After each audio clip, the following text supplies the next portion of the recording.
புத்தகம் 3வது அதிகாரம் 33வது வசனம். நல்லா ஞாபகம் வச்சிருக்கேன். நீதிமொழிகள் 3:3.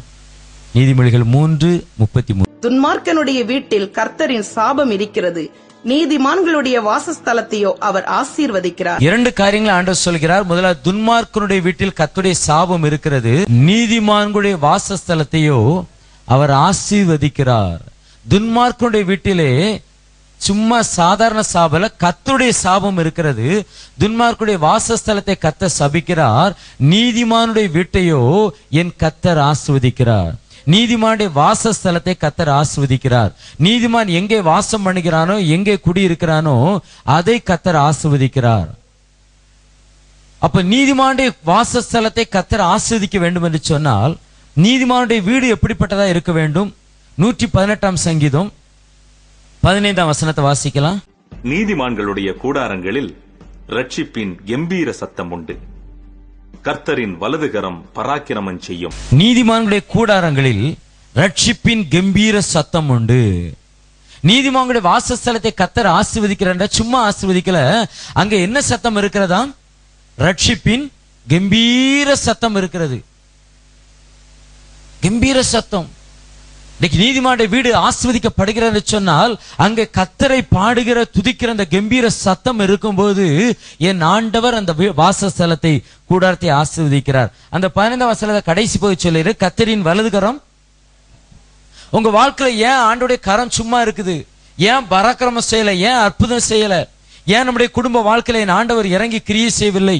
ஆண்டோடைய கரம் குறுகி போயிற்றோ? ஏசாயா 59 அதிகாரத்தில் எழுதியிருக்கிறது 1ஆம் வசனத்தை, இதோ ரட்சிக்க கூடாதபடிக்கு ஆண்டோடைய கரம் குறுகி போகுவதும் இல்லை, கேட்க கூடாதபடிக்கு செவி மந்தமாகவும் இல்லை.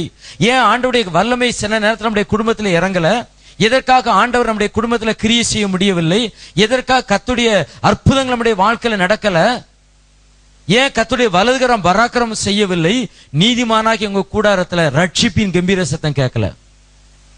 அங்கே ரட்சிப்பின் கம்பீர சத்தம் கேட்டிருக்கும் என்று சொன்னால், அங்கே துதியின் சத்தம் எழும்பி இருக்கும் என்று சொன்னால், அங்கே கர்த்தரை ஆராதிக்கக்கூடிய ஆராதனை வல்லமை எழும்பி இருக்கும் என்று சொன்னால், என் ஆண்டுடைய கரம் உங்கள் வாழ்க்கையிலே பராக்கிரமம் செய்திருக்கும். கரங்களை விட்டு அல்லேலூயா சொல்லுங்க.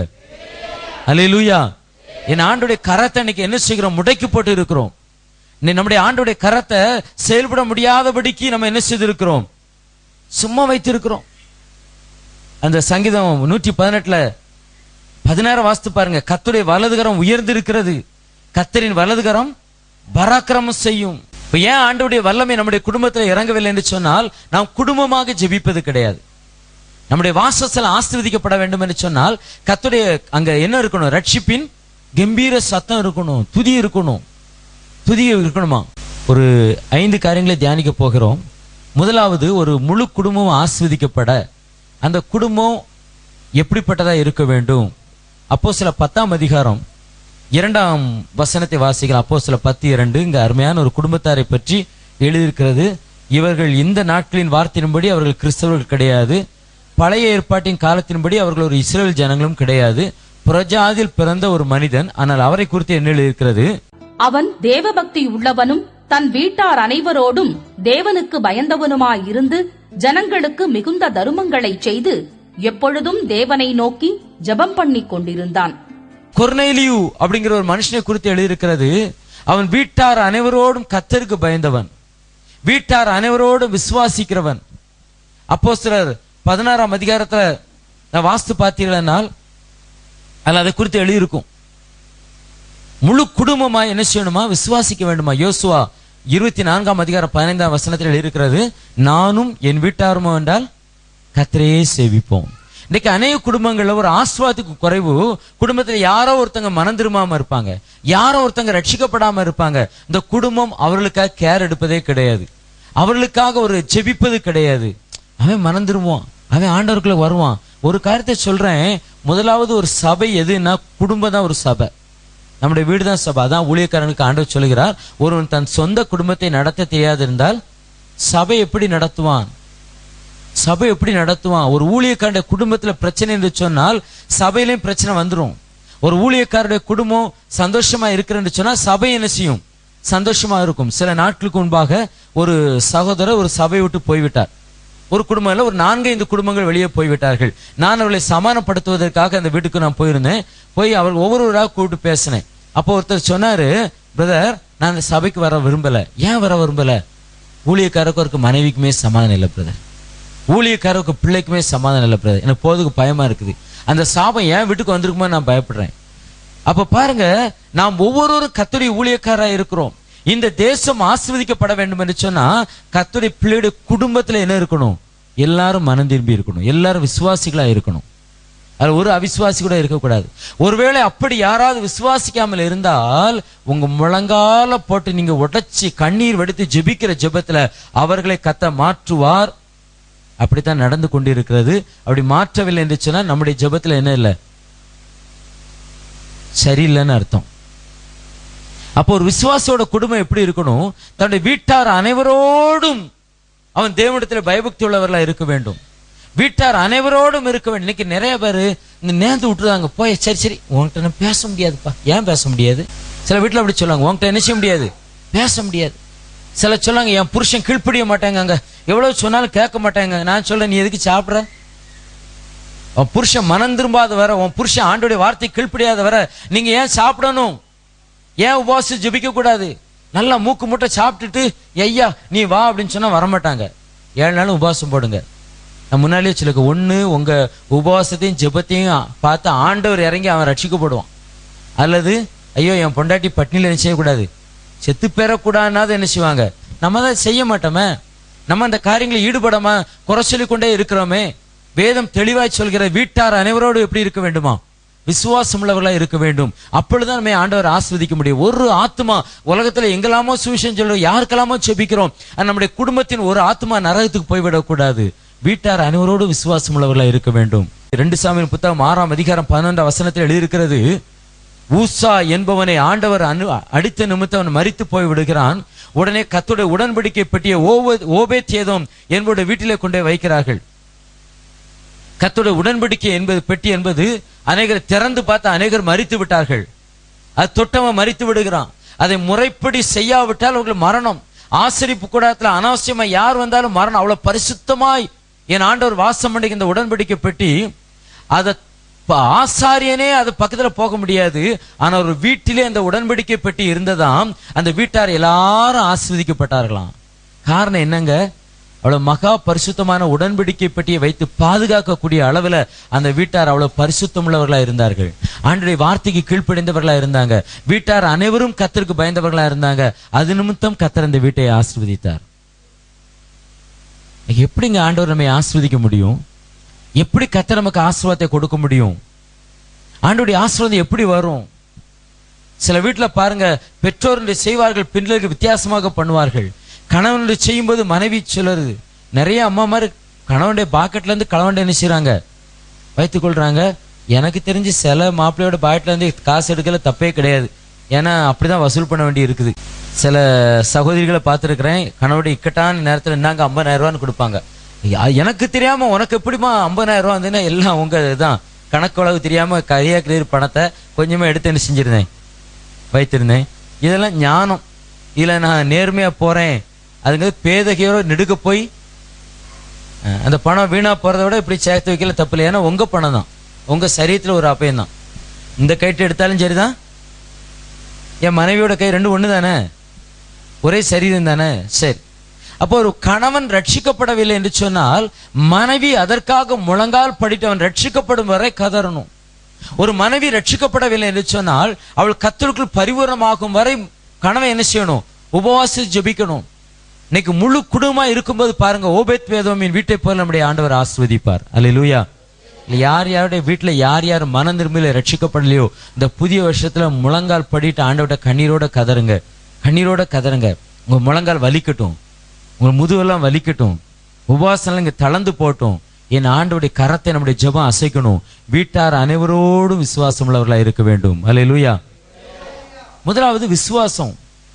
இது நிறையவற்றை இருக்குது. ஆமாங்க, நான் இயேசுவை தான் நம்புறேங்க, இயேசுவை தவிர வேற யாருமே நம்பல. முதலாவது நாம் விசுவாசம் உள்ளவர்களா இருக்க வேண்டும். இரண்டாவது வேதம் சொல்கிறது எப்படி ஒரு குடும்பம் இருக்க வேண்டுமா? அப்போஸ்தலர் 16ஆம் அதிகாரம் 34ஆம் வசனத்துல அவன் தன் வீட்டார் அனைவரோடும் விசுவாசம் உள்ளவனா இருந்தானா. இது எதை குறிக்கிறேன்னா, அந்த எந்த சம்பவம், பவுலையும் சீலாவும் சிறைச்சாலையில போட்டு இருக்கிறார்கள். இவர்கள் பாட்டு பாடி என்ன செஞ்சிட்டாங்க, சிறைச்சாலை கதவை திறந்துட்டாங்க. அல்லேலூயா. கள்ளச்சாவி போட்டு திறக்கலாம், பூட்டை உடைச்சு திறக்கலாம். ஆனா பாட்டு பாடி பூட்டை திறந்தவங்க யார் தான்? இவங்க தான். சில புராண கதைகள்லாம் சொல்லியிருக்கிறோம். ஒரு கோயில் வாசல் அடைச்சு கிடக்கணுமா, இந்த ஆள் ஏத்தாப்புல உட்காந்து போடுற சத்தத்துல கதவு திறந்துட்டுலாம் சொல்லுவாங்க. ஆனா வேத புத்தகத்தில் எழுதியிருக்கிறது, 2 பேர் ஆண்டவரை துதித்தார்கள். துதிக்க துதிக்க துதிக்க என்ன செஞ்சது, பூட்டே டான்ஸ் ஆட ஆரம்பிச்சுட்டு ரொம்ப சந்தோஷமாயி போச்சு. திறந்து வெளியில போங்கப்பா அப்படின்ற சந்தோஷத்துல. இதை பார்த்த உடனே சிறைச்சாலை தலைவன் தற்கொலை செய்து கொள்ள போகிறான். அவன் தற்கொலை செய்து கொள்ளக்கூடிய அந்த நிலைமையில பவுலும் சீலாவும் அவனுக்கு உபதேசம் பண்ணி அவனை கர்த்தருக்குள் வழி நடத்தினார்கள். அடுத்து பாத்தீங்கன்னா வீட்டுக்கு கொண்டு போறான். வீட்டார் அனைவரும் ஞானஸ்நானம் பெற்றார்கள். அப்ப என்ன அர்த்தம், ஒரு மனிதன் மனம் திரும்பின உடனே தன் வீட்டார் அனைவரோடும் அவன் மனம் திரும்புக்குள் பிரவேசிக்கிறான். பாருங்க, நான் இப்ப ஞானஸ்நானம் எடுத்துக்கிட்டேன், என் பொண்டாட்டி பிள்ளையெல்லாம் பெறவ நிச்சயவாங்க. அப்படி அவன் சொல்லல, உடனே சொல்கிறான், இதான் ஏன் சத்தியம், இதான் உண்மை, குடும்பமாய் மனம் திரும்ப வேண்டும். அல்லேலூயா. அப்போஸ்தலர் 19 அதிகாரத்தில் 5-9 வர சகை என்பதை குறித்து நாம் பார்க்கிறோம். அந்த இடத்துல ஆண்டவர் சொல்கிறார், இன்றைக்கு இந்த வீட்டுக்கு ரட்சிப்பு. எப்படிங்க அந்த வீட்டுக்கு ரட்சிப்பு வந்தது? எப்படி ரட்சிப்பு வந்தது? சகை சொல்கிறார், ஆண்டவரே, நான் அநியாயமாய் இடத்துல வாங்கின உண்டானால் என்னத்தை என்ன செய்கிறேன், 4 மடங்காய் திருப்பி கொடுக்கிறேன். என் ஆசையில் பாதையை ஏழைகளுக்கு கொடுக்கிறேன். சில வீட்டில் அப்படி சொல்ல முடியுமாங்க? டொனேஷன் வாங்க வந்திருப்பாங்க. அம்மா வீட்டுக்கு வந்து காப்பி போட்டு வா அப்படிம்பாரு ஐயா. இவங்க காப்பி போட்டு அப்படி வந்து நிடுவாங்க. பார்ப்பாங்க டொனேஷன் வாங்கக்கு வந்திருக்காங்க. உடனே நினைச்சுவாங்க, அந்த நிலையில வந்து இப்படி சாஞ்சி நின்றுடுவாங்க. ஏன் தெரியுமா? ஐயா என்ன செஞ்சிடக்கூடாது, கூடுதல் கொஞ்சம் மிஷினரி ஒழித்து கொடுத்துடக்கூடாது, ஏதோ ஒரு ஆலயத்துக்கிட்ட கொடுத்துடக்கூடாது. அப்படி வந்து பார்வையில் நின்றுடுவாங்க. இந்த ஐயா கொஞ்சம் உள்ளுக்கு போன பிறகு இங்க கொடுக்கலான்னு பார்ப்பாரு. அந்த அம்மா அவர் கையெழுத்து போட்டு துட்ட கொடுக்க வர நினைச்சுவாங்க, நின்றுடுவாங்க. இந்த சகை என்பவன் சொல்கிறான், என் ஆஸ்திகளில் பாதியை ஏழைகளுக்கு கொடுக்கிற. உடனே மூத்த மோந்து ஷேட்டை பிடிச்சே, எங்க தாத்தா சொத்து, இந்த வீடு நான் எனக்குன்னு வச்சிருக்கிறேன், எனக்கு கிடைக்குன்னு இருக்குன்னு எப்படியா கொடுக்கலாம் அப்படின்னு இருப்பான்.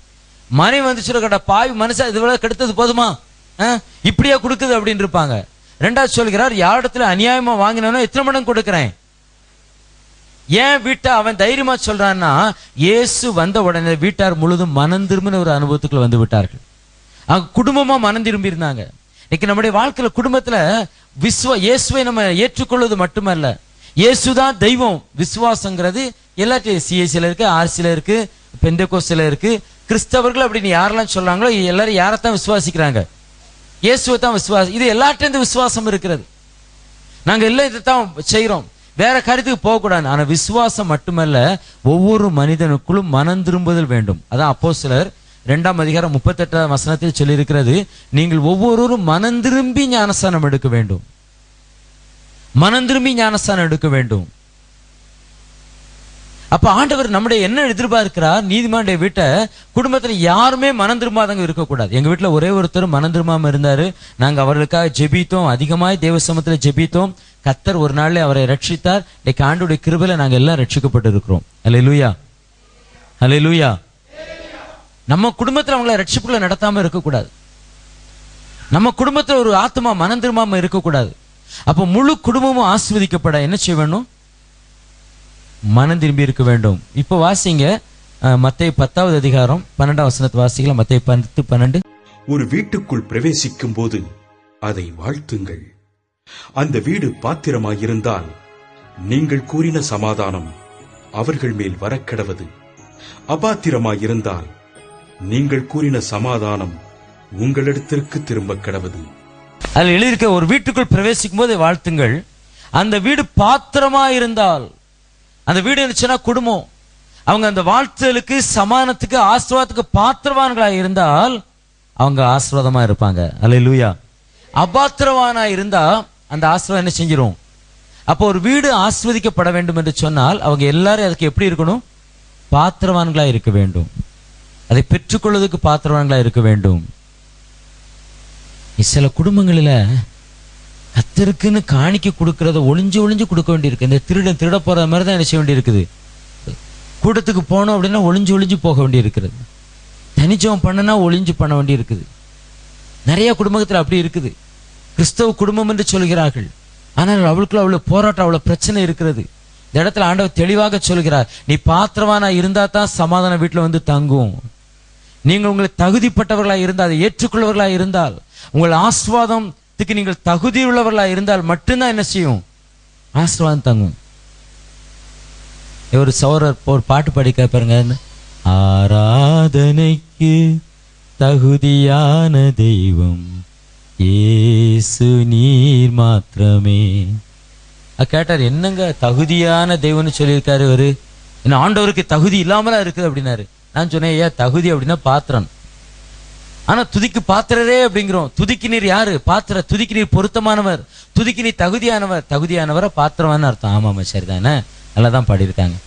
அப்போ பாத்திரவானா இருந்தால் அந்த சமாதானம் தங்க கடவுது. தகுதியானவனா இருந்தா அப்ப ஆண்டுடைய ஆசீர்வாதத்தை நாம் பெற்றுக்கொள்வதற்கும் ஒரு தகுதி வேண்டும்.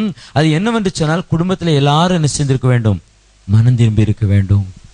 சில குடும்பத்துல அப்பப்போ கொசுவர்த்தி பத்தி வச்சுக்கிட்டே இருப்பாங்க. பட் என்ன செய்யுது, முழு நேரமும் ஊதுறது, முழு நேரம் ஊதுறது. எப்படி ஆசீர்வதிக்கப்பட முடியும்? ஊதுறது ஒண்ணு, ஊத்துறது எப்படி ஆசீர்வதிக்கப்பட முடியும்? வீட்டுல தேவையற்ற திரைப்படங்களை சில உட்கார்ந்து என்ன செய்யுது, பார்த்துக்கிட்டே இருக்குது. போன்ல விசாரிக்காங்க, கவிதா எங்க போனா, எங்கேயோ போறேன்னு சொல்லிட்டு போனால, அப்புறம் எங்க போனது மாதிரியே தெரியல அப்படின்னு. அது வந்து தெரியாதோ, ஏற்கனவே வந்து அவ ஃப்ரெண்டு ஒருத்தி அங்க வேலை பார்த்தா பார்த்தீங்களா, அவளை சந்திக்க, அதுதானே பார்த்தேன், ஆமா அந்த இவா என்ன, சரி சரி அப்படிம்பாங்க. வேற என்ன, ஒண்ணும் கிடையாது, சீரியல் கதை. இனி நிறைய பேருடைய வாழ்க்கை அப்படிதான் போயிட்டே இருக்குது. பாமா கடைசி நேரத்துல இப்படிப்பட்ட பதக் பதக் பதக், இவங்க ஆத்மாவை குறித்து கூட கவலைப்பட மாட்டாங்க. அவளுடைய அவ ஒருத்தி அப்படி சொல்லாம போயிட்டாலாம், அவ அப்படி கீழே விழப்போறது மாதிரி என்ன செஞ்சிட்டாங்களாம், வச்சுட்டாங்களாம். இதை நினைச்சு கவலைப்படுதாங்க. இருதயம் ஃபுல்லா யார்தான் இருக்கா, சீரியல் கவிதா தான் இருக்கா. நிறைய பேருடைய வாழ்க்கை அப்படிதான் இருக்குது. அதான் இருக்குது, அடுத்து என்ன, அடுத்தது என்ன அப்படி சொல்லி எதிர்பார்த்து கொண்டு இயேசு கிறிஸ்து வருகை இருக்குமோ என்னமோ, இதை குறித்து என்ன செய்யறாங்க, எதிர்பார்த்துட்டு இருக்காங்க. அவனுக்கு கூட கொஞ்சம் தொடர போட்டுக்கிட்டே இருக்கான். இன்னைக்கு அநேக குடும்பங்கள் வம்பா போயிட்டே இருக்காங்க. மனம் திரும்புதல் வேணுங்க, மனம் திரும்புதல் வேணும். எங்க வீட்டுல இதுல கிடக்கு பாருங்க, ஒரு பழைய டேப் ரெக்கார்டரு. அதுக்கு முந்தி ஒரு டேப் ரெக்கார்டரு வாங்கணும். முதல் முறை ஒரு டேப் ரெக்கார்டர் வாங்கணும். அது வாங்கின உடனே ஏன் வாங்கணுங்கிறது ரெண்டாவது. ஒருதலை ராகம் சினிமா இப்போ ரொம்ப ஃபேமஸாக இருந்து அந்த பாட்டெலாம் ரொம்ப ஃபேமஸ். அந்த பாட்டை நாங்கள் போட்டு கேட்கணும், இதுக்காக டேப் ரெக்கார்டர் வாங்கணும். வாங்கின உடனே ஆசையாக முதல்ல ஒருதலை ராகம் பாட்டை போட்டோம். டேப் ரெக்கார்டு என்ன செய்ய மாட்டு, ஓட மாட்டேன்ட்டு. ஐயோ வெளிநாட்டு டேப் ரெக்கார்டு, புது டேப் ரெக்கார்டு இப்படி ஆகிப்போச்சுன்னு ரொம்ப கவலை எல்லாத்துக்கும். என்ன செய்யன்னு தெரியல. அப்போதான் ஒருத்தவங்க சொன்னாங்க, என்னத்த இருந்தாலும் முதல்ல நீங்கள் வந்து ஆண்டோடைய பாட்டை போட்டிருக்கணும், ஒரு கிறிஸ்தவ பாட்டை போட்டிருக்கணும், அப்போ டேப் ரெக்கார்டு ஓடி இருக்கும். நீங்க என்ன இந்த பாட்டை போட்டீங்க அப்படின்னாங்க. அதுக்கு பிறகு எங்களுக்கு புரிஞ்சவோ தப்பு இல்லைன்னு உடனே என்ன செய்யும், அதை போட்டோம். உடனே அலைகடலின் ஓசையிலே அன்பு மொழி கேட்குதம்மா அன்னையவள் ஆலயத்தில் அப்படின்னு ஒழுங்க பாத்தியா, பாட்டை கிறிஸ்தவ பாட்டு போட்டோடனே எப்படி ஓடுது டேப் ரெக்கார்டு. கேட்டாச்சா, எடு போடு ஒருதலை ராகத்தா. இப்போ ஒருதலை ராகம் எப்படி ஓடுனது, ஆண்டவர் வந்துட்டார். ஆண்டவர் எதிர்பார்ப்பாரு, ஏதாவது வேற நல்ல பாட்டு போடுவோம் போல, இதை போட்டோன்னு போப்பா ரெண்டும் ஒண்ணுதான், போயிட்டு வா அப்படின்னு அனுப்பி விட்டாரு. அப்படிதான் நாங்க இருந்தோம். கிறிஸ்தவ பாட்டு, சினிமா பாட்டு எல்லாம் வந்தது. தினகரனாவுக்கு கடிதம் எழுதி எம்மோ பண்ணிட்டு உட்கார்ந்துருப்போம், தினகரனையா பாட்டு வருமா அப்படின்னு சொல்லி. நல்ல நேரத்துல மங்கள நேரத்துல தினகரனையா பாட்டை போடும், அடுத்து தூக்கி வச்சிடும். சினிமா கேசட்டோ ஐயா கேசட்டை வச்சுக்க, தள்ளி விடு. சினிமா பாட்டு தனியா இருக்கணும், தினகரனையா பாட்டு தனியா வச்சு, அப்படிதான் வாழ்ந்தோம். பிறகு பிரச்சனை வந்து தேவையில்லைன்னு சொல்லி டேப் ரெக்கார்டு வித்துட்டோம். கொஞ்ச நாள் கழிச்சு ரெண்டாவது எல்லாம் ரட்சிக்கப்பட்டோம், எல்லாரும் மனம் திரும்பணும். இப்போ டேப் ரெக்கார்டு ஸ்டீரியோ செட்டு வாங்கணும். அப்போ என்னுடைய சகோதரர் சொன்னாரு, ஸ்டீரியோ செட்டு 2 சைடு ஸ்பீக்கர் இருக்கும், இந்த டேப் ரெக்கார்டில் சினிமா பாட்டு போட்டிங்கன்னா ரெண்டா அடிச்சு என்ன செய்வேன், ரெண்டா உடச்சு தூர போட்டுருவேன். இதில் என்ன பாட்டு போடக்கூடாது, சினிமா பாட்டு போகக்கூடாது. காரணம் என்னங்க, இப்போ நாங்கள் மனம் திரும்பிட்டோம். அல்லேலூயா. இதே நம்பர் தான் சினிமா பாட்டை போட்டாரு, இதே நம்பர் தான் சாமி பாட்டை போட்டாரு. எல்லா காரியங்களும் ரசிச்சோம், நல்லா இருக்குது அப்படின்னு சொல்லி. ஆனா அதே நம்முடைய வாயிலிருந்து வருகிறது, இந்த டேப் ரெக்கார்ட்ல சினிமா பாடல் ஓடினால் நான் இதை உடைத்து விடுவேன். அப்படி ஒரு டேப் ரெக்கார்ட் நமக்கு தேவையில்லை, இல்ல கிறிஸ்தவ பாடல் தான் ஓட வேண்டும். மனம் திரும்பல் வேணுங்க. அப்பொழுது என் ஆண்டவர் நம்முடைய குடும்பத்தை ஆசீர்வதிப்பார். அல்லேலூயா. குடும்பத்துல ஒரு நபர் மனம் திரும்பாட்டா கூட நீங்க முழங்கால் போடுங்க. நீங்க ரட்சிக்கப்பட்டவங்க நீங்களே இந்த பாவத்துக்கு காரணமா இருக்காங்க. சில வேளையில ஆசைக்கு சில காரியங்களை நம்ம பார்த்துடுறோம். ஆனா கர்த்தர் உணர்த்தின உடனே எடுத்துருங்க. மாய்மாலம் பண்ண சொல்லி கொடுக்கல உங்களுக்கு. வெளியில வெள்ளை ட்ரெஸ் போட்டுக்கப்பா உள்ளுக்கு என்ன செஞ்சுக்க, எல்லா பாவத்தையும் பண்ணிக்க. இன்னைக்கு நிறைய பேர் அப்படிதான் இருக்காங்க. பரிசுத்தவான்கள் ட்ரெஸ்ல தான் பரிசுத்தம், நிறையவுடைய வாழ்க்கையில, தனிப்பட்ட வாழ்க்கையில நிறையவுடைய பரிசுத்தங்கள் கிடையாது. அப்படி அந்த காரியங்களை சொல்லல. ஏன்னா நான் ஏன் இந்த சபையை சொல்றேன்னா, அதுல தீவிரமான விசுவாசி அன்னைக்கு இந்த நகை காலத்துல விசுவாசியை போட்டு கெட்ட வார்த்தையா பேசியிருக்காங்க. அதெல்லாம் இந்த பெரிய கெட்ட வார்த்தை. நீ நாசமா போங்க கெட்ட வார்த்தைலாம் கிடையாது. என்ன கெட்ட வார்த்தை? கலர் கூட ஏதோ ஒரு கலர் சின்னமா, என்ன கலர்? பச்சையா அப்படிப்பட்ட கெட்ட வார்த்தை பேசியிருக்காங்க. அப்ப நினைச்சேன், நீங்கெல்லாம் அதாவது உணர்ச்சி வசு பேசினா கூட அந்த வார்த்தைகள் உங்க வாயில என்ன செய்யக்கூடாது, வரக்கூடாது. அப்ப பாருங்க, இன்னைக்கு அப்படிப்பட்ட ஒரு வெளியரங்கமான ஒரு நடிப்பை அல்ல, நம் மனந்திருவம் நமக்குள்ள இருக்கும் என்று சொன்னா பாவம் நீங்க செய்ய மாட்டீங்கன்னு உங்களுக்கு கேரண்டி கொடுக்க மாட்டேன். பாவத்தை செய்ய நினைக்கும் போதே இன்னொரு பக்கம் பரிசுத்தனை பேசும்போது அது விலக வேண்டும் என்பதுதான் வேதம் சொல்லுகிற ஒரு பரிசுத்தமான ஒரு வாழ்க்கை. அல்லேலூயா. ஒரு கட்டம் இருக்கும், அதுக்கு மேல பாவம் நம்மகிட்ட என்ன இருக்குது, வராது. அதுவரை பாவம் ஒரு பக்கம் வரும், பரிசுத்தம் ஒரு பக்கம் வரும். நம்ம பரிசுத்தத்துக்கே ஓட்டு போட்டிருந்தோம்னு வச்சுக்கோங்க, பாவம் என்ன ஆகும், நம்ம வாழ்க்கையில ஒண்ணு இல்லாம போயிரும், அது இருக்கவே செய்யாது. கர்த்தருக்குள் அன்பானவர்களே, ஒரு குடும்பம் ஆசீர்வதிக்கப்பட வேண்டும் என்று சொன்னால் முதலாவது எல்லாரும் கிறிஸ்தவர்களா இருக்க வேண்டும். புறஜாதி மார்க்கத்தை ஆண்டவர் ஆசீர்வதிப்பார் என்று சொல்ல மாட்டேன். அவங்க எல்லாம் விசுவாசம், இயேசுவை தெய்வமாக விசுவாசிக்க வேண்டும். இரண்டாவது, குடும்பத்துல ஒவ்வொரு நபர்களும் மனம் திரும்பி இருக்க வேண்டும். அங்க பாவம் வரும் என்று சொன்னால், குடும்பத்துல பாவம் வரும் என்று சொன்னால் முழு குடும்பமே எதிர்த்து நிற்கணும். எல்லாரும் மனம் திரும்பி இருந்தா தான் எதிர்த்து நிற்க முடியும். கர்த்தருக்கு ஸ்தோத்திரம். குடும்பமாய் மனம் திரும்பி இருக்க வேண்டும். அல்லேலூயா. குடும்பமாய் மனம் திரும்ப வேண்டும். மூன்றாவதாக என்ன செய்யணும், ஒரு குடும்பம் ஆசீர்வதிக்கப்பட, இந்த புதிய வருஷத்துல சொல்கிறேன், ஒரு குடும்பம் ஆசீர்வதிக்கப்பட ஜெபிக்க வேண்டும். அதான் நாங்க பண்றோம். ராத்திரி இப்படி தூங்கும்போது ஆண்டவரே அப்படியே போய் படுத்துறது, அதான் ஜெபம் பண்றோம். இது ஜெபம் கிடையாதுங்க, ஜெபிக்க வேண்டும். ஜெபம் என்பதற்கு ஒரு வரையறை இருக்கிறது. ஒரு மனு போடுறீங்க, ஒரு அரசாங்க அதிகாரிக்கு ஒரு மனு எழுதுறீங்க, மேல நினைச்சுவீங்க அனுப்புனர், அடுத்து பெறுநர், அடுத்து பொருள், எல்லாத்தையும் எழுதிட்டு ஐயா அப்படின்னு சொல்லி கீழெல்லாம் போட்டு கையெழுத்து போட்டு தேதியெல்லாம் போட்டு இடத்தெல்லாம் போட்டு நிரப்பி கொடுப்பீங்க. ஒரு மனு கொடுக்கணும். ஜெபம் என்பதும் ஒரு விண்ணப்பங்க என்னதான், மனு. ஜெபங்க ஒரு மனு. சில யோசிக்காங்க, ஏன் அப்படித்தான் ஜெபம் பண்ணணும்னு. போலீஸ்காரங்க இப்ப நம்ம வீட்டுல நம்ம இருக்கிறோம், ஒரு திருடன் நம்ம வீட்டுக்கு வந்துட்டான், உடனே நம்ம உட்காந்து அனுப்புனர் நம்ம பேரை எழுதி பெறுநர் எல்லாம் போட்டு உடனே அங்க கமிஷனர் ஆபீஸ்ல போய் இன்ஸ்பெக்டர் போய் கொடுக்க முடியாது. அவன் திருடும் போது என்ன செய்யணும், அவசரமா செல்ல இருந்து என்ன செய்யணும், போலீஸ் ஸ்டேஷனுக்கு போன் பண்ணணும். ஒருத்தன் அருவாளை தூக்கிட்டு வாரான், நமக்கு பாதிப்பு அப்படின்னு சொல்லும் போது உடனே அனுப்புனர் பெறுநர் எல்லாம் போட்டு நிரப்பி கொஞ்சம் எரியா நான் மனு கொடுத்துட்ட பிறகு வெட்டு அப்படின்னு சொல்ல முடியாது, அவன் வெட்டிட்டு போயிடுவான். அதனால அந்த நேரத்துல நம்ம அவசரமா தான் என்ன செய்யணும், மனு போன் பண்ண வேண்டி இருக்கும், சத்தம் போட வேண்டி இருக்கும். அந்த ஜெபம் மாதிரியே பண்ணக்கூடாது. அந்த எஜ்ஜம்னா சங்கீதம் 50 எழுதியிருக்கு, ஆபத்து காலில் என் நோக்கி கூப்பிடு அப்பொழுது விடுவிப்பேன். ஆபத்து நாள் போய் அப்ளிகேஷன் கொடுத்துட்டு இருக்க முடியாது. அந்த நேரத்தில் நம்ம அவசரமா தான் ஜெபம் பண்ணணும். ஆனா அதே வேளையில முறைப்படி செய்ய வேண்டிய ஜெபங்கள் இருக்கிறது, அதை முறைப்படி தான் செய்ய வேண்டும். அல்லேலூயா. குடும்ப ஜெபம் அப்படின்னு அதுக்கு பேர் வச்சிருக்காங்களே தவிர அது உண்மையா அதை எப்படி சொல்லணும்னா, சாயங்காலம் போல எங்களுக்கு குடும்ப ஆராதனை, அதுதான் உண்மை. குடும்ப ஜெபம் கிடையாது, அது குடும்ப ஜெபம் கிடையாது. சாயங்காலம் போல குடும்பமாய் உட்கார்ந்து ஆண்டவரை என்ன செய்ய வேண்டும், ஆராதிக்க வேண்டும். அப்ப தானியேல் 6ஆம் அதிகாரம் 10ஆம் வசனம் இருக்கிறது, தானியேல் தன்னுடைய வீட்டிலே ஜெபித்தானாம், தன்னுடைய வீட்டிலே ஜெபித்தானாம். இன்னைக்கு ஆலயத்துல வந்தா ஒரு சிலர் ஜெபிக்கிறாங்க, கூட்டத்துல வந்தா ஜெபிக்கிறாங்க, ஆனா வீட்டுல போய் ஜெபிப்பது கிடையாது. தானியேல் தன்னுடைய வீட்டிலே ஜெபித்தான். ஒருவேளை அவனுக்கு ஆலயம் இருந்திருக்கலாம், அல்ல அலுவலகம் இருந்திருக்கலாம், மற்ற இடங்கள் இருந்திருக்கலாம். நம்முடைய வாழ்க்கையில பாருங்க, நம்முடைய வீட்டுல ஜெபிக்கணும், குடும்ப ஜெபம் வேணும், தனிப்பட்ட வாழ்க்கை ஜெபிக்கணும். இன்னைக்கு எத்தனை பேர் தனி ஜெபம் பண்றாங்க வீட்டுல? எத்தனை பேர் முழங்கால் படிட்டு, என் மகா நேற்று 2 மணி நேரம் ஜெபிச்சுட்டு இருந்தா பிரதர், கர்த்தர் அவ்வளவு பெரிய அற்புதத்தை செய்ய எத்தனை பேருங்க சொல்ல முடியும்?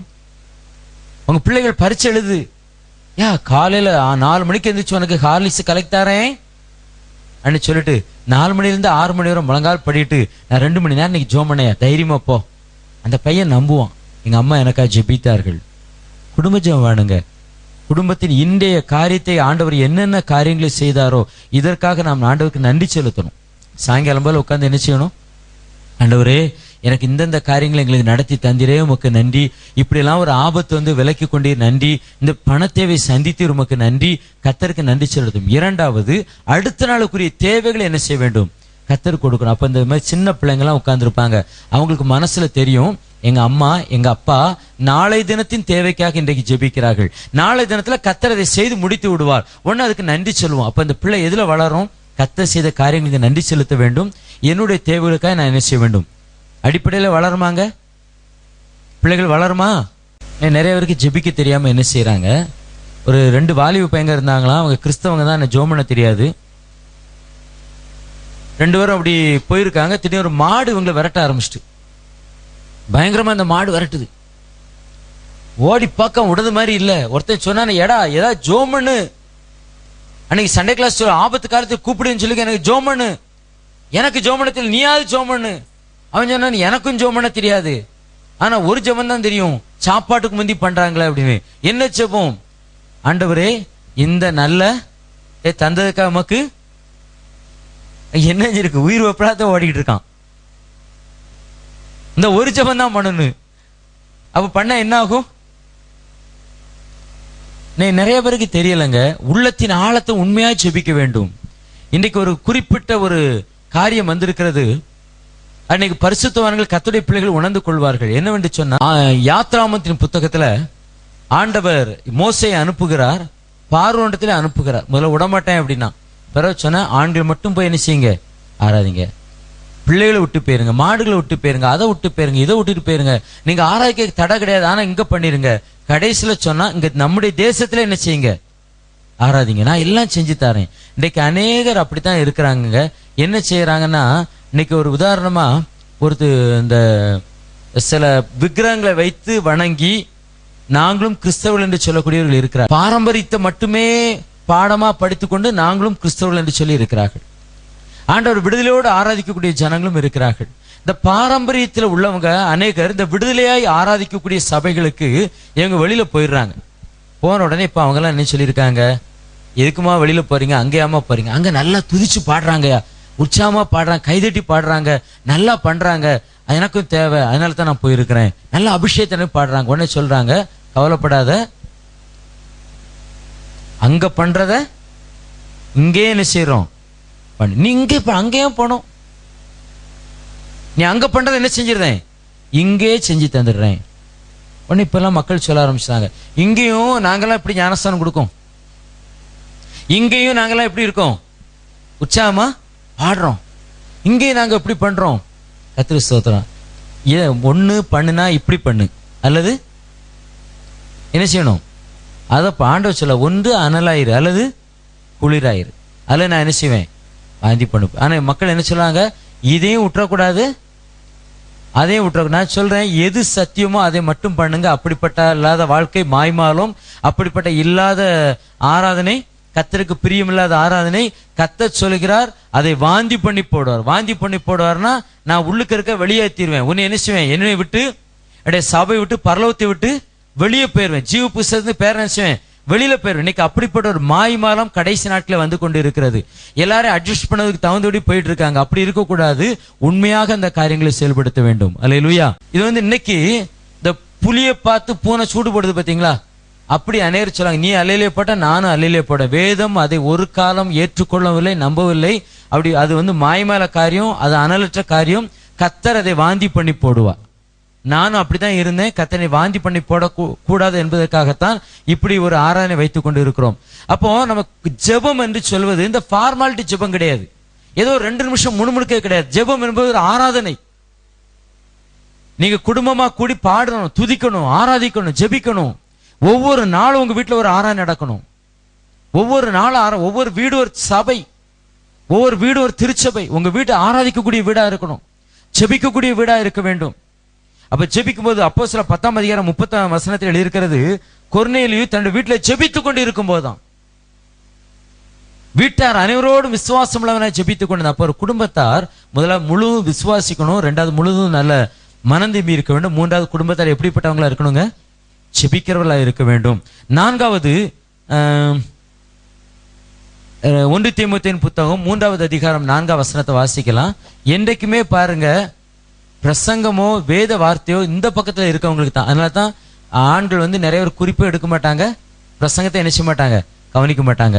வேத புத்தகம் எழுதியிருக்கிறது, பெண்கள் சபையிலே பேசுவது அயோக்கியமா இருக்குமே அப்படி சொல்லிவிட்டு சொல்கிறார், உங்களுக்கு ஏதாவது சந்தேகம் உண்டானால் உங்கள் வீட்டில் போய் புருஷனிடத்தில் கேட்க கிடையாது. அப்ப அந்த காலத்து ஆண்கள் எப்படி இருந்திருக்காங்க அப்படின்னு சொன்னா, சகோதரிகள் போய் அவங்ககிட்ட சந்தேகம் கேட்கக்கூடிய அளவுங்க அவங்க வேதத்துல இருந்திருக்கிறாங்க. நீ நிறைய ஆண்கள் அவங்க வேலைக்கு போவாங்க, ஆனா மனைவி என்ன செய்யணுமா? ஜெபிக்கணும். அவங்க ஆராதனைக்கு வரமாட்டாங்க, நீ வேணா என்ன செய், போயிட்டு வா. ஆனா புருஷர்களுக்கு தான் வேதம் அதிகமா எழுத கூட்டது. வாசிக்கலாம். தன் சொந்த குடும்பத்தை நன்றாய் நடத்துகிறவனும் தன் பிள்ளைகளை சகல நல்லொழுக்கமுள்ளவர்களாக கீழ்ப்படிய பண்ணுகிறவனுமாய் இருக்க வேண்டும். பாருங்க, சொந்த குடும்பத்தை அவன் நன்றாய் கவனிக்க வேண்டும், பிள்ளைகளை நல்லொழுக்கத்திலே வைக்க வேண்டும் என்று சொன்ன என்ன, தன்னுடைய முழு குடும்பத்தும் சாட்சியுள்ள பிள்ளைகளா இருக்க வேண்டும். அல்லேலூயா. ஒரு இடத்துல இருக்கு, வேலை செய்யாதவன் சாப்பிடாமல் இருக்க கடவன், சாப்பிடாமலும் இருக்க கடவன். இன்னைக்கு ஆண்கள் உழைக்கணும், வேதம் அதை தெளிவாக சொல்கிறது. அது என்ன, அதெல்லாம் சத்தியமா பிரதர்? சாராயம் குடிக்கணும்னு சொல்லுங்க, அது சத்தியம். உழைக்கணும் அப்படிங்கிறது சத்தியம், வேலை செய்ய வேண்டும் என்று சத்தியம். தன்னுடைய மனைவி பிள்ளைகளை காப்பாற்ற வேண்டும். ஆண்டவர் சொல்லுங்க, சொந்த மாம்சத்தை ஒருவனும் பகைத்ததில்லையே, ஒருவனும் தன்னுடைய சொந்த மாம்சத்தை காப்பாற்றுவது போல தன்னுடைய மனைவி என்ன செய்யணுமா? காப்பாற்றணும். ஒரு புருஷன் என்பவன் தன்னுடைய குடும்பத்தை நன்றாய் விசாரிக்கணும். சாயங்காலம் கேட்கணும், ஜோமண்ணானா இல்லையா, ஜோமன்ல பையன் பைபிள் வாசிச்சானா, விசாரிக்கக்கூடியவர்களா இருக்கணும். இன்னைக்கு அநேக ஆண்கள் ஆவிக்குரிய ஜீவியத்துல பெண்களை பழி போட்டு போயிடுறாங்க. என்ன சொன்ன முடியும்? குடும்பம் சாட்சியுள்ள வாழ்க்கை வாழணுங்க. தீத்துவின் புத்தகம் 2வது அதிகாரம் 4-5 வசனங்கள் வாசிங்க. தீத்து 2வது அதிகாரம் 4-5 வசனங்கள். தேவ வசனம் தூஷிக்கப்படாதபடிக்கு பாலிய ஸ்திரீகள் தங்கள் புருஷரிடத்திலும் தங்கள் பிள்ளைகளிடத்திலும் அன்புள்ளவர்களும் தெளிந்த புத்தியுள்ளவர்களும் கற்புள்ளவர்களும் வீட்டில் தரித்திருக்கிறவர்களும் நல்லவர்களும் தங்கள் புருஷருக்கு கீழ்ப்படுகிறவர்களுமாய் இருக்கும்படி அவர்களுக்கு படிப்பிக்கத்தக்க நற்காரியங்களை போதிக்கிறவர்களுமாய் இருக்கவும் முதிர் வயதுள்ள ஸ்திரீகளுக்கு புத்தி சொல்லு. பாருங்க, பாலி ஸ்திரீகள் எப்படி இருக்கணுமா? தன் புருஷரிடத்திலும் பிள்ளைகளிடத்திலும் அன்பு. இன்னைக்கு நிறைய பேரு முதல்ல புருஷனை நல்லா நேசிப்பாங்க, பிள்ளைகள் பிறகு நேசம் எங்க போயிரும்? பிள்ளைகளுக்கு. மனுஷன் கிடக்காரு, பிள்ளைகள் தான் முக்கியம். ஆனா வேதம் சொல்கிறது, தேவ வசனம் தூஷிக்கப்படாதபடிக்கு அன்புள்ளவர்களா இருக்க வேண்டுமாம். புருஷன் விசாரிக்கிறவனா இருக்கணும். பெண்கள் எப்படி இருக்கணுமா? புருஷனிடத்திலும் பிள்ளையினிடத்திலும் அன்புள்ளவர்களா இருக்க வேண்டுமா. இன்னைக்கு எத்தனை பேருங்க நெஞ்சில கை வச்சு சொல்ல முடியும், நான் என்னுடைய புருஷனிடத்திலும் பிள்ளைகளிடத்திலும் அன்பா இருக்கிறேன்? பெற்றோர் சொல்ல முடியுமா? அன்பா இருக்கிறேன். ரெண்டாவது எப்படி இருக்கணும்? குழப்பம் இருக்கக்கூடாது. எப்ப பார்த்தாலும் தானும் குழம்பி மற்றவங்களை என்ன செய்யக்கூடாது? குழப்பிட்டு இருக்கக்கூடாது. நான் ஒரு சிலருக்கு ஆலோசனை சொல்லி இருக்கிறேன். அவங்க சொல்ல, பிரதர் நான் மாடு மேய்க்க போலான்னு நினைச்சிருக்கேன் அப்படிமாங்க. இல்ல சிஸ்டர், மாடு மேய்க்க வர ஆடு மேய்க்க கொஞ்சம் நல்லா இருக்குமே சிஸ்டர். ஆமா, என்ன ஆடுனா கொஞ்சம் குட்டையா இருக்கும், அப்படி ஆடு மேய்க்கலாம் அப்படி நினைச்சிட்டே போகும்போது சொல்லுவாங்க, இல்ல பிரதர் பண்ணி மேய்க்கதான் ரொம்ப பெஸ்ட், அது பாட்டு போய் படுத்துக்கூட. தெளிந்த புத்தி இருக்காது, எதை செய்யணும்னு இருக்காது. நான் ஒண்ணு கேட்டு பாக்குங்க, எத்தனை பேர் உங்களால அதுக்கு நான் சரியா பதில் சொல்ல முடியும்? எத்தனை பேர் ஒழுங்கான எண்ணத்தோட இருக்கீங்க? காலையில மத்தியானம் என்ன குழம்பு வைக்க, என்ன குழம்பு வைக்க? நிறைய பேர் பாருங்க, மத்தியானம் என்ன குழம்பு வைக்க போறீங்கன்னு காலையில தெரியாது, 11 மணி வரை தெரியாது. இது என்ன ஸ்ரீங்க? தெளிந்த புத்தி உள்ள ஸ்ரீயா? எனக்கு தெரிந்த புத்தி உள்ள ஸ்ரீ திங்கட்கிழமை என்ன குழம்பு வைக்கணும், செவ்வாய்க்கிழமை என்ன குழம்பு வைக்கணும் என்பதை தன்னுடைய சிந்தையில வைத்திருப்பார்கள். மறந்து போய் 3 நாள் மீன் குழம்பு வச்சு தெருவே நாரடிக்கிற ஆட்கள் இருக்கிறாங்க.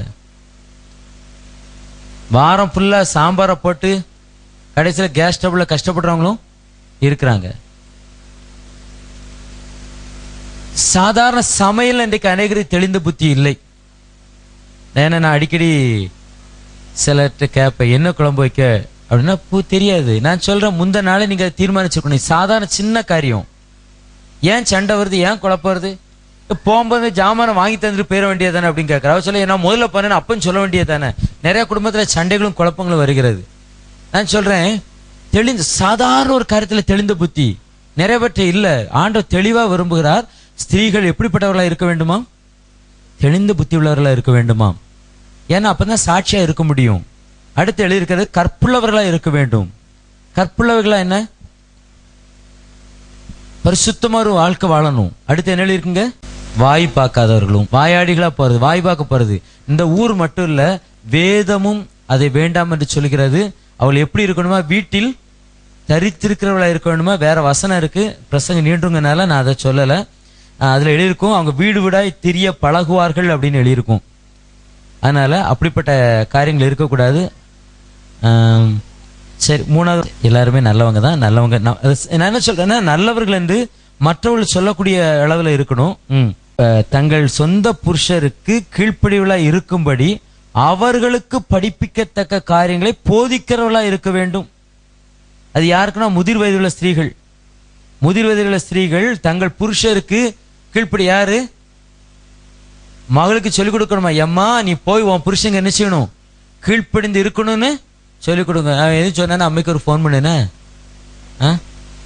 பார்த்துட்டோம். இப்படிதான் இருக்கணும். செய்ய முடியாதுன்னு சொல்லு. நாத்தனாருக்கு துணி வச்சு போட முடியாதுன்னு சொல்லு. ஏன் மாமியாக்கரே உங்க மச்சான் வீட்டுல போய் இருக்க மாட்டாளோ சொல்லு. அல்லாட்ட அம்மைக்கு என்ன செஞ்சிரு, போன் பண்ணு. மாமா நம்பர் இருக்குல்ல உனக்கு? மாமா சாயங்காலம் 6 மணிக்கு மேல போறணும். அப்பதான் போதைப்பட்டு நிற்பான். அவன் வந்து பார்த்துடுவான். இன்னைக்கு நிறைய முதிர் வயதுள்ள ஸ்திரீகள் தங்கள் பிள்ளைகளுக்கு அப்படியே ஆலோசனை கொடுத்து கொண்டு போகிறார்கள். அப்படி அனுப்புறாங்க. வேதம் சொல்கிறது, புருஷருக்கு கீழ்ப்படியத்தக்கவர்களா இருக்கும்படி படிப்பிக்கத்தக்க நற்காரியங்களை அவங்களே மற்றவர்களுக்கு போதிக்கத்தக்க அளவுல நம்ம கற்றுக் கொடுக்க வேண்டுமா? அப்படி போன நிறைய பேருங்க. பெண்கள் தெளிந்த புத்தியுள்ளவர்களா இருக்க வேண்டும். அப்ப நம்முடைய குடும்பம் சாட்சியா இருக்கணும். சில அம்மாமாரு, முன்னாடி ஒரு அம்மா வருவாங்க, அதிரடி படம் மாதிரிதான். எப்படி இந்த பின்லேடனை பிடிக்க அமெரிக்க படை தட்டப்புட்டான்னு நுழைஞ்சு வந்ததோ, ஒரு செகண்ட்ல வந்து அத மாதிரி பட்டார்னு வருவாங்க. நம்ம திட்டுக்குன்னு அங்கங்க ஓடி என்ன இல்ல இந்த அப்படிம்பாங்க. உடனே நேற்று இந்த ட்ரெயின் போயிட்டேன்னா, ட்ரெயின் அமெரிக்காவில எல்லாம் ட்ரெயின் விளக்கிட்டு போனோம், ரஷ்யாவில் எப்படி போவோம், சீனாவில் அப்படி போயிட்டே இருக்கும். அப்படி சொல்லிட்டே இருக்கும்போது அந்த அதை பற்றி பேசிருக்கும்போது மழையை பற்றி ஏதாவது வார்த்தை வந்துட்டா, மழை மேல இருந்து கீழே விழுந்தா மழை, கீழே இருந்து மேல போனா ஊத்து, நிறைய காரியங்களை சொல்லுவாங்க, நிறைய காரியங்களை பேசுவாங்க. நம்ம வேலையும் செய்ய முடியாது, ஒண்ணும் செய்ய. அப்படி பேசிட்டு ஐயோ 3 மணி ஆயிட்டு என் மகன் வருவான்னு அங்க ஓடிடுவாங்க. இவ்வளவு நாள் நாங்க வெண்டியா உட்காந்து என்ன செய்ய வேண்டி இருக்குது. கதை தெளிந்த புத்தி கிடையாது. எந்த வேலையில எதை செய்யணும் ஒரு தெளிந்த புத்தி கிடையாது. இன்னைக்கு நிறைய பேர் பிள்ளைகளுடைய குடும்ப காரியத்தை குறித்து தெளிந்த புத்தி இல்லை, தெளிந்த புத்தி கிடையாது. எதிர்காலத்துக்கு தெளிந்த புத்தி கிடையாது.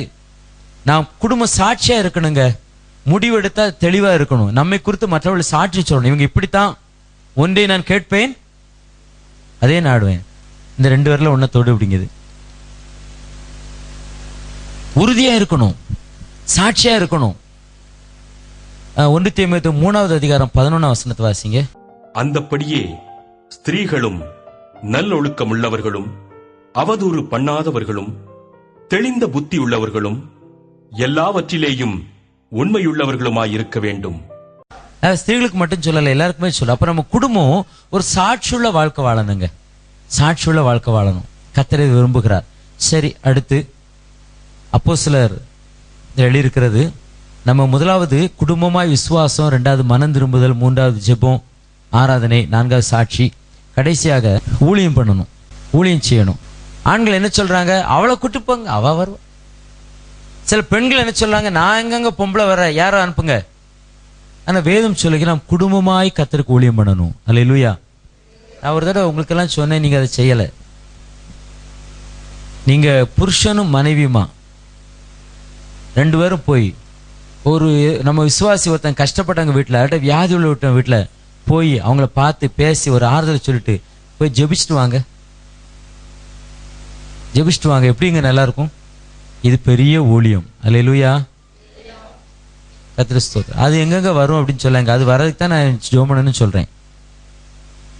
குடும்பமாய் செய்ய வேண்டும். அப்போஸ்தலர் 18ஆம் அதிகாரம் 18ஆம் வசனத்துல ஆக்கில்லா பிரிஸ்கில்லா அப்படிங்கிற 2 பேரு, புருஷனும் மனைவியும் பவுலோடு கூட ஊழியத்தில் ஒத்தாசை பண்றாங்க. 26ஆம் அதிகாரத்தில் அவர்கள் ஒரு ஊழியக்காரனுக்கே அவங்க போதகம் பண்றாங்க.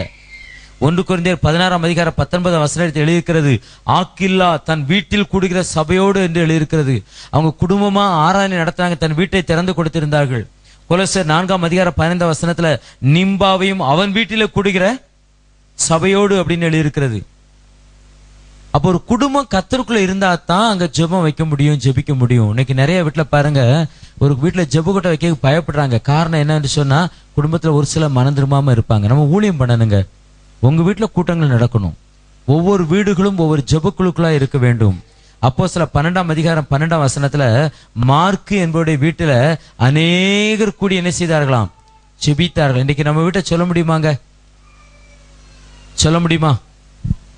இன்னைக்கு நம்முடைய தமிழ்நாட்டில் சரி, இந்த ஊழியம் விசுவாசிகளை உற்சாகப்படுத்தல ஒரு காரியம் தான் மெயினா நடக்கும். என்ன அப்படின்னு சொன்னா, உங்க வீட்டுல ஒரு ஜெபக்குழு வைங்களேன், ஜெபக்குழு நடத்த நீங்களே கூட்டம் நடத்துங்களேன். கொஞ்ச நாள் கழிச்சு அதை சபையாக்கி என்ன செஞ்சிருந்தாங்க? பிச்சுட்டு போயிடுறாங்க. அப்படி ஒரு முறை தான் இன்னைக்கு இருக்கிறது. நான் சபையில விசுவாசியா இருந்தாலும் என் வீட்டுல என்ன நடக்கும்? ஒரு ஆராதனை நடக்குங்க. நான் ஆண்டோட சபைக்கு வருவேன். இதே சும்மா ஒரு கூட்ட ஜனங்களை நான் என்ன செய்வேன்? ஆதாயம் பண்ணுவேன். என் வீட்டுல ஒரு ஆராதனை வேண்டும் என்ற எண்ணம் ஒவ்வொருவருக்கும் இருக்கணும். அல்லேலூயா. இன்னைக்கு எத்தனை வீட்டுலங்க ஆராதனை வச்சிருக்கீங்க? ஒரே ஒரு ஜெபக்கூட்டமா உங்க வீட்டுல வச்சிருக்கீங்களா? நான் இன்னொன்னு கேட்கேன், உங்களால 4 பேரை கூட்டிட்டு வந்து நாங்க இல்லாம உங்களால ஜெபம் வைக்க முடியுமா? பிரதர், நான் இன்னைக்கு புதன்கிழமை நான் கூடி ஜெபிக்க போறேன், உங்களால செய்ய முடியுமாங்க? நீங்க கூட்டம் அவங்க வருவாங்களா? உங்க மேல உங்களுக்கு நம்பிக்கை இருக்குதா? முதல்ல பக்கத்து வீட்டுக்காரங்க உங்க மேல நம்பிக்கை இருக்குதா? அது செய்ய முடியுமா? ஆனா ஆண்டவர் சொல்கிறார், நீங்க குடும்பமா கர்த்தருக்குன்னு ஊழியம் பண்ணணும்.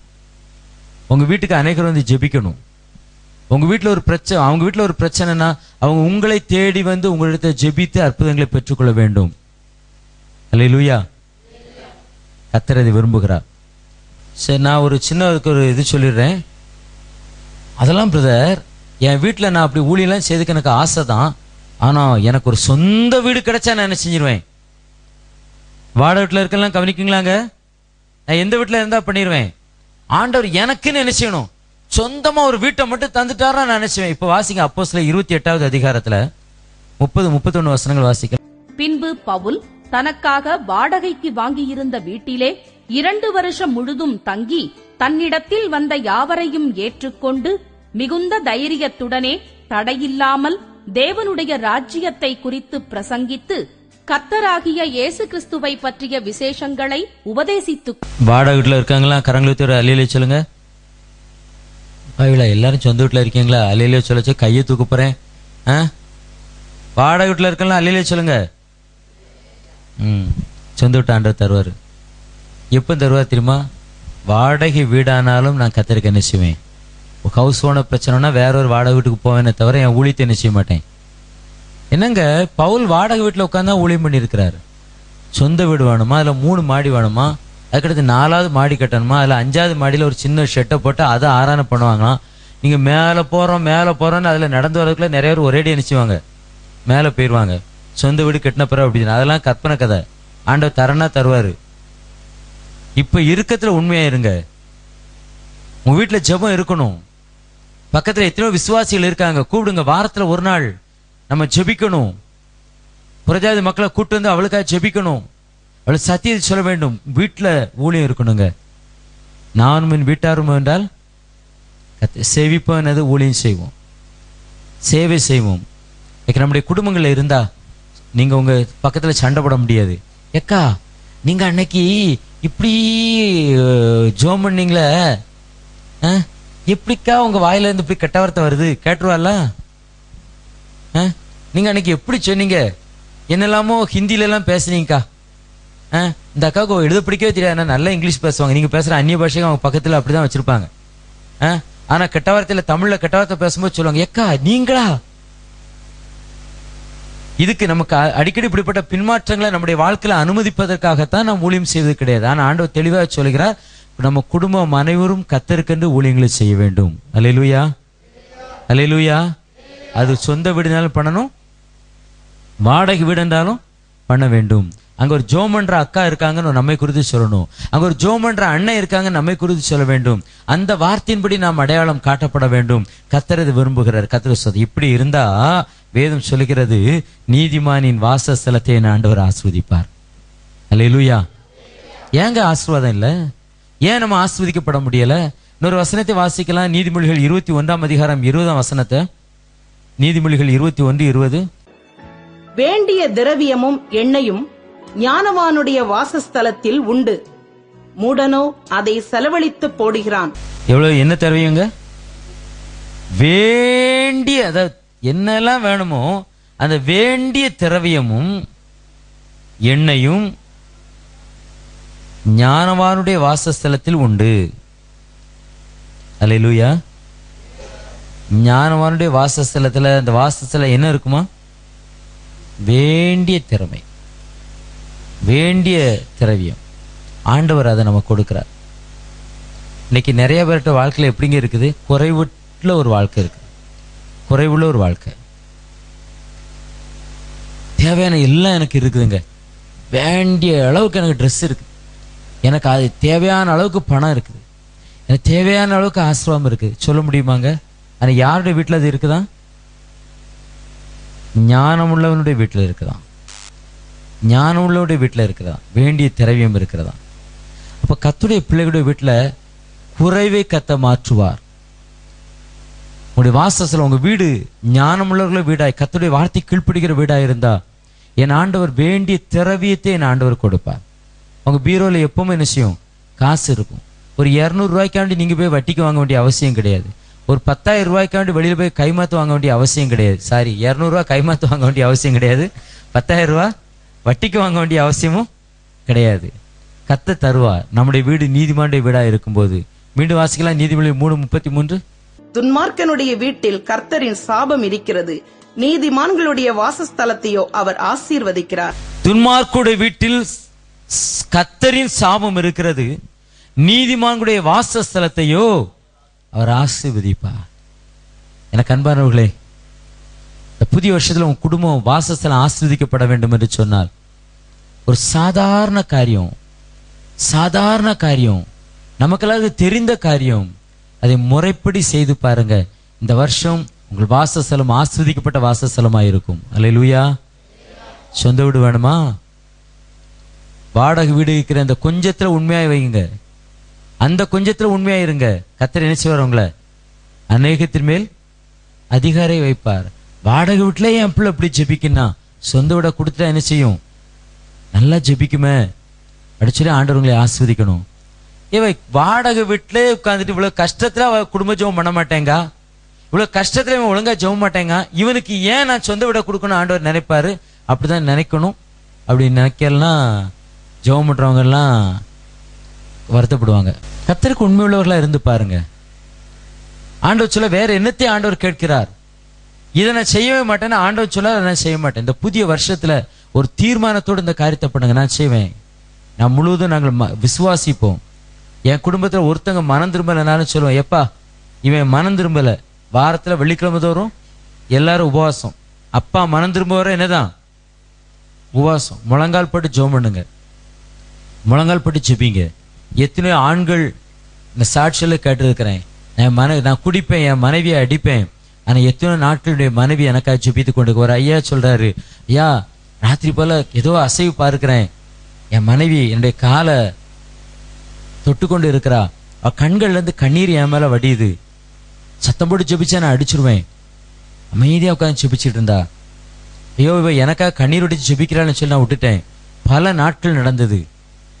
நான் இன்றைக்கு கர்த்தருடைய பிள்ளைன்னு எத்தனையோ பேர் சாட்சி சொல்லி இருக்கிறாங்க. ஏங்க எதுக்கு? இவன் மனம் திரும்பல. நீங்க ரட்சிக்கப்பட்டாங்க, வாரத்துல ஒரு நாள் உபவாசம் போடுங்க, அவர்களுக்காக ஜெபிங்க. நான் என் வீட்டார்மம் என்றால் கர்த்தர் முழு குடும்பம் மனம் திரும்பி இருக்கணும். தினமும் குடும்ப ஜெபம் செய்கிறவர்களா இருக்கணும். கட்டாயம் குடும்ப ஜெபம், கட்டாயம் குடும்ப ஜெபம். பாடலை பாடி வார்த்தைகளை வாசித்து தியானம். எத்தனை குடும்பங்களை பிரசங்கம் பண்றாங்க தெரியுமா? டெய்லி பிரசங்கம், டெய்லி வசனத்தை எடுத்து வாசித்து குடும்ப ஜெபத்துல செய்து கொடுக்கறாங்க. வசனத்தை தியானிக்கிற அந்த வார்த்தையின்படி ஜெபிக்கிறாங்க. இன்னார் நாள் ஜெபிக்க வேண்டும் என்று ஜெபிக்கிறாங்க. அங்களுடைய சபையில் உள்ள பிரச்சனைக்காக, பக்கத்தில் உள்ளவங்களுக்காக, தேசத்துக்காக குடும்பங்களை ஜெபிக்கிறாங்க. அது வேணும். சாட்சியுள்ள வாழ்க்கை வேணும். நம்மை குறித்து கேட்கிறவர் யாரும் நம்மை குறித்து சாட்சி சொல்லணும்.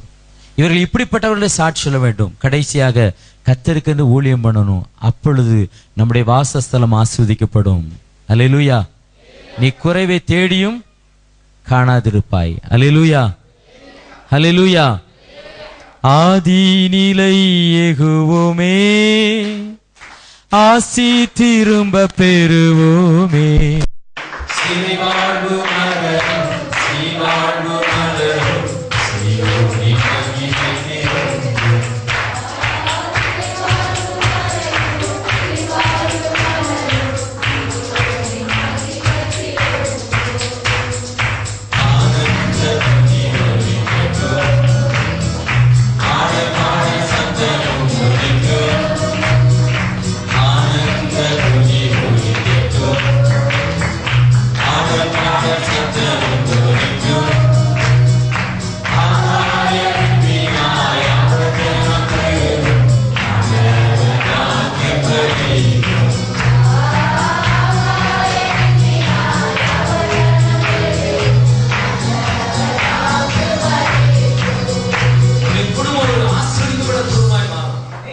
செழிப்பான ஆசீர்வதிக்கப்பட்ட குடும்பமாய் இருக்கும்.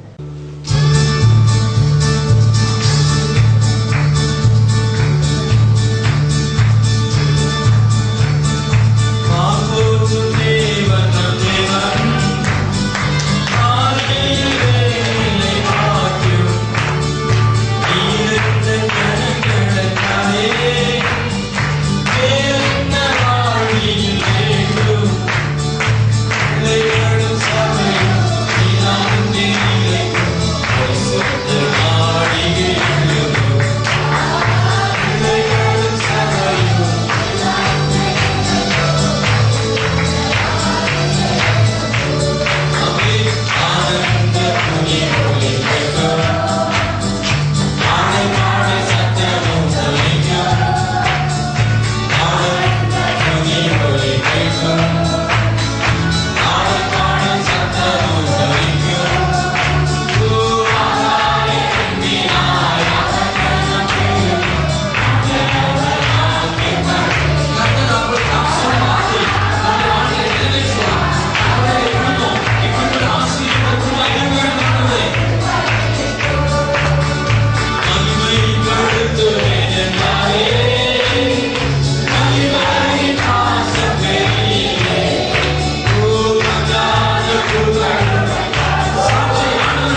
தாம் சொல்லியபடி எங்களுடைய பிள்ளைகளை ஆசீர்வதிக்கிறாங்க. அப்பொழுது எங்களுடைய கூடாரங்கள் வாசஸ்தலங்கள் ஆசீர்வதிக்கப்பட்டிருக்கும். என் தகப்பனே, இந்த புதிய வருஷத்திலே ஒவ்வொருவரும் ஆண்டவரை விசுவாசிக்கிறவர்களாய், மனம் திரும்புகிறவர்களாய், ஜெபிக்கிறவர்களாக, ஆண்டவருக்கு ஆராதனை செய்கிறவர்களாக, ஏசப்பா சாட்சியுள்ள வாழ்க்கை வாழ்கிறவர்களாக, உம்முடைய நாமத்துக்கு ஊழியம் செய்கிறவர்களாக வாழ தகப்பன் கிருபை செய்கிறவர்களாக, இந்த குடும்பத்தார் ஒவ்வொருவரும் இயேசுவின் நாமத்தில் எப்படிப்பட்டதை ஆசீர்வதிக்கப்பட்டிருக்கிறது. இந்த புதிய வருஷத்திலே நானும் வீட்டாரும் கர்த்தரே சேவிப்போம். இந்த வார்த்தைப்படி வாழட்டும். ஆட்கள் அதை கேட்கபடி ஒரு மூப்பர்களாய், கட்டார்களாய் அவர்கள் கர்த்தருக்கு எழுப்பி நிற்கட்டும். சகோதரிகள் ஆண்டவரே, ஒரு பரிசுத்த ஸ்திரீகளாய் கர்த்தரால் சாட்சி பெற்ற பிள்ளைகளை வாழட்டும். பிள்ளைகள் ஒளிமர கண்ணிகளை போல இருக்கட்டும். மருமக்கள் ஆண்டவரே, ரூத்தை போல சாட்சியுள்ள பிள்ளைகளாக இருக்கட்டும். எஸ்ஐ போல இருக்கட்டும். மருமக்கள், பேர பிள்ளைகள் ஒவ்வொருவரும் ஆசீர்வதிக்கப்பட்டிருக்கிறார்கள். எங்கள் சபை குடும்பங்களை ஆசீர்வதிங்க ஆண்டவரே. ஒவ்வொரு குடும்பங்களையும் ஆசீர்வதிக்கப்படும். எங்கள் விசுவாசிகளுக்கு விசுவாசம் உள்ளவர்களை மாறட்டும். மனம் திரும்பாதவர்கள் மனம் திரும்பட்டும். ரட்சிக்கப்படாதவர்கள் ரட்சிக்கப்படட்டும். பின்வாங்கி போனவர்கள் மறுபடியும் கர்த்தரை பிடித்துக் கொள்ளட்டும். கர்த்தருக்கு பிரியமான குடும்பங்களாய் மாற்றும். என் ஆண்டவரே, உமக்கு பிரியமான குடும்பங்களாய் மாற்றும். இந்த வார்த்தையை கேட்டுக்கொண்டிருக்க ஒவ்வொருவரும் உமக்கு பிரியமான பிள்ளைகளாய் மாறட்டும். பிரியமான பிள்ளைகளாய் மாறட்டும். என் ஆண்டவருடைய ஈஸ்வராஜுடைய கிருபை வல்லமை ஒவ்வொரு தொட்டு தொடர்ந்து எல்லாரையும் ஆசை எல்லா துதிக்கிற மகிமே உங்க செலுத்தும். இயேசு கிறிஸ்துவாகிய உடைய பரிசுத்த நாமத்தில்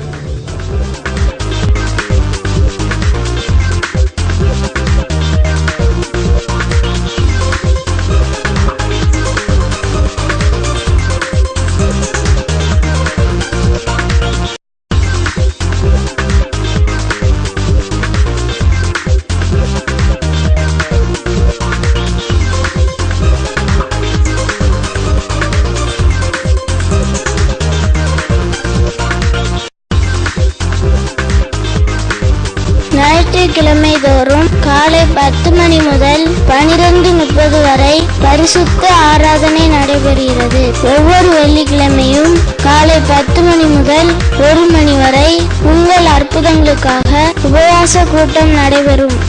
எல்லா மாதமும் 1ஆம் தேதி காலை 6 மணி முதல் 7 மணி வரை வாக்குத்தத்த ஆராதனை உண்டு. முதல் சனிக்கிழமை தோறும் காலை 9:30 முதல் 1 மணி வரை உங்கள் அற்புதங்களுக்காக பரிசுத்த உபவாச ஜெபநாள் கூட்டம் ஒழுங்கு செய்யப்பட்டுள்ளது. அனைவரும் வாருங்கள், விடுதலை பெற்று செல்லுங்கள். இயேசு கிறிஸ்து உங்களை ஆசீர்வதிப்பார்.